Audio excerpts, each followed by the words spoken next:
खुश आमदीद, खैर मकदम और वेलकम है आप सभी सामईन व नाज़रीन का आपके अपने ही पसंदीदा यूट्यूब चैनल रिजवान सहीर पर। आज की इस वीडियो में आप सबों के लिए मैं हाजिर हुआ हूँ अमूमी अंग्रेज़ी यानी जनरल इंग्लिश के सवालात के साथ, जो कि डीएलएड के एग्ज़ाम्स का क्वेश्चन है। 2015 में ये सवाल पूछा गया था। इस वीडियो में कुल 10 सवालात होंगे और वो सवाल आपके एग्ज़ाम के पर्पज़ से बहुत ही मुफीद होंगे, क्योंकि आपको आइडिया लगेगा कि आपके एग्ज़ाम में इसी तरीके के ऐसे ही क्वेश्चन पूछे जाते हैं और इस बार भी यही क्वेश्चन पूछे जाए इसी तरह के क्वेश्चन पूछे जाएंगे। तो हम चलिए बिला ताख़ीर शुरू करते हैं, लेकिन उससे पहले वही रटी रटाई बात कि अगर अभी तक आपने रिजवान ज़हीर यूट्यूब चैनल को सब्सक्राइब नहीं किया है तो ज़रूर सब्सक्राइब कर लें और साथ में एक बेल आइकन दिख रहा होगा उस पर क्लिक कर दें, ताकि जब भी कोई हमारी नई वीडियो आए तो उसकी नोटिफिकेशन आपको मिल जाए। चलिए शुरू करते हैं और काम की बात करते हैं। आज की इस वीडियो का हम सबसे पहला सवाल ले रहे हैं। All the dash dash dash was wrong, informations none of these. यहाँ खाली जगह है, वहाँ पे आपको चूज़ करके बताना है कि क्या सही होगा। क्वेश्चन नंबर 31 है। ऑल द, यहाँ पे जब ऑल लगा हुआ है तो हम क्या करेंगे, प्लुरल फॉर्म्स जो यूज़ करेंगे।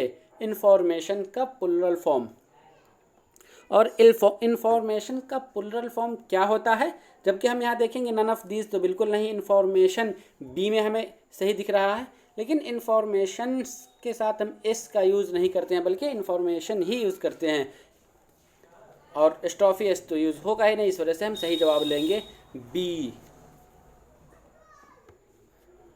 नेक्स्ट आगे बढ़ते हैं। Question number 32। This is the only dash thing dash dash dash I want, as who that या फिर हुज। तो this is the only thing, यह वाहिद एक चीज़ है, थिंग एज आई वांट, जिसे मैं जानता हूँ। सही जवाब होगा ए। नेक्स्ट है question number 33। The rule is applicable everyone dash dash, क्या होगा सही जवाब। The rule is applicable dash dash dash everyone, यानी ऐसा ज़ाब्ता जो है सभी पर लागू होने लायक है। सही जवाब होगा C4, the rule is applicable for everyone. Question number 34। I shall be dash dash dash here, sitting या फिर सैट। तो I shall be sitting here, सही जवाब होगा सी आएगा। यहाँ पे हम सी का ही, सीटिंग का ही ING फॉर्म यूज करेंगे। क्या कि आप जानते हैं विल और शिल किसका फ्यूचर के लिए यूज होता है, तो यहाँ पे सीटिंग उसी के लिए यूज होगा, ING फॉर्म में ही यूज होगा। Question number 35। How many kinds of verb are there, verb के कितने टाइप है, 2, 3, 4 या 5। सही जवाब होगा B3। वर्ब कितने टाइप्स के होते हैं, 3 टाइप्स के होते हैं। काइंड ऑफ वर्ब तो हम सब पढ़े ही हैं, कौन सा, फ्यूचर, प्रेजेंट और फिर पास्ट। नेक्स्ट देखते हैं question number 36। A letter, right a letter, the passive voice is, क्या होगा। थोड़ा छोटा करना पड़ेगा क्वेश्चन नंबर ये 36 से, आप याद रखें क्योंकि आप लोग नीचे इसका जवाब भी देते जाइए। आई राइट अ लेटर, ये एक्टिव वॉइस है, इसको पैसिव में चेंज करना है। A letter is written by me, a letter was written by us, a letter being written by us या फिर a letter has been written by me. सही जवाब होगा a letter is written by me. किसमें आपको जवाब दिख रहा है, ऑप्शन ए। क्वेश्चन नंबर 36 का राइट आंसर होगा और option A, a letter is written by मी।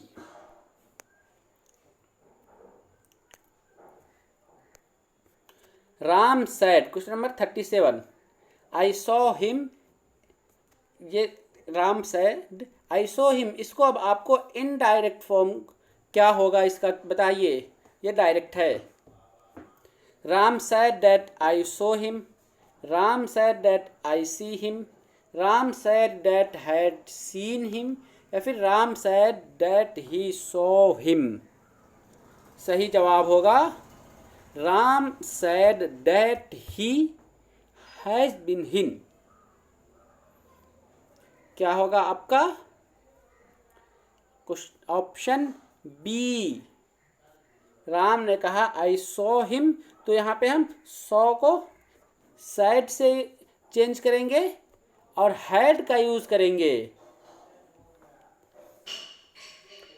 चलिए नेक्स्ट आगे बढ़ते हैं। Question number 38, what is antonym of exterior. Exterior का एंटोनिम क्या होगा? इंटरनल, इनर, इनवर्ड या फिर इंटीरियर। तो इसका सही जवाब होगा वो होगा ऑप्शन डी, इंटीरियर। एक्सटीरियर का इंटीरियर। एंटोनिम्स का उल्टा मीनिंग वाला लफ्ज यूज किया था, मीन्स के एक्सटीरियर बाहरी था और इंटीरियर अंदरूनी। 39, choose the plural of syllabus. लफ्ज वर्ड यूज किया जाता है सिलेबस, ये बहुत बार पूछा गया है और इसमें बहुत सारे लोग कंफ्यूज भी कर जाते हैं। सिलेबस का प्लुरल फॉर्म क्या होगा, सिलेबी या फिर सिलेबसेस। तो इसका सही जवाब होगा आपका ऑप्शन सी। ये क्वेश्चन थोड़ा सा कंट्रोवर्शियल है, बाज़ दफ़ा ऐसा होता है कि ऑप्शन में दोनों दे दिया जाता है, तो अगर दोनों होगा तो वहाँ पर आप सिलेबी को सिलेक्ट करेंगे। यहाँ पर इस क्वेश्चन में इसका सी राइट होगा, क्योंकि सिलेबस के लिए सिलेबसेस भी यूज़ किया जाता है और सिलेबी भी। क्वेश्चन नंबर 40, लास्ट क्वेश्चन है इस वीडियो का। Pick out the collective noun.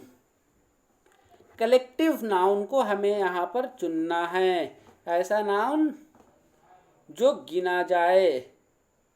Man, group of person, girl या फिर डी आनंद। तो इस क्वेश्चन में थोड़ा आप हेल्प कीजिए, बताइए कि इसका क्या सही जवाब होनी चाहिए, क्योंकि यहाँ कलेक्टिव नाउन पूछा जा रहा है, कलेक्टिव नाउन, लेकिन ये ऑप्शंस जो आप देख रहे हैं मैन, गर्ल या ग्रुप ऑफ पर्सन, ये सेम है, सिर्फ एक डिफरेंट इसका आनंद आ रहा है। तो आप इस क्या सही जवाब होगा आप हमें नीचे कमेंट बॉक्स में बताइए। और इस वीडियो में आपको कहीं भी कोई डाउट हो, किसी क्वेश्चन पर कोई कन्फ्यूज़न हो, तो इससे भी नीचे कमेंट बॉक्स में लिख दीजिए, इंशाल्लाह फिर उस पर बात की जाएगी। तो चलिए इस वीडियो में दीजिए हमें इजाज़त, हम फिर मिलते हैं आप सबसे तदरीसी रुझान यानी टीचिंग एप्टीट्यूड के सवालात के साथ। शुक्रिया, अल्लाह हाफिज़।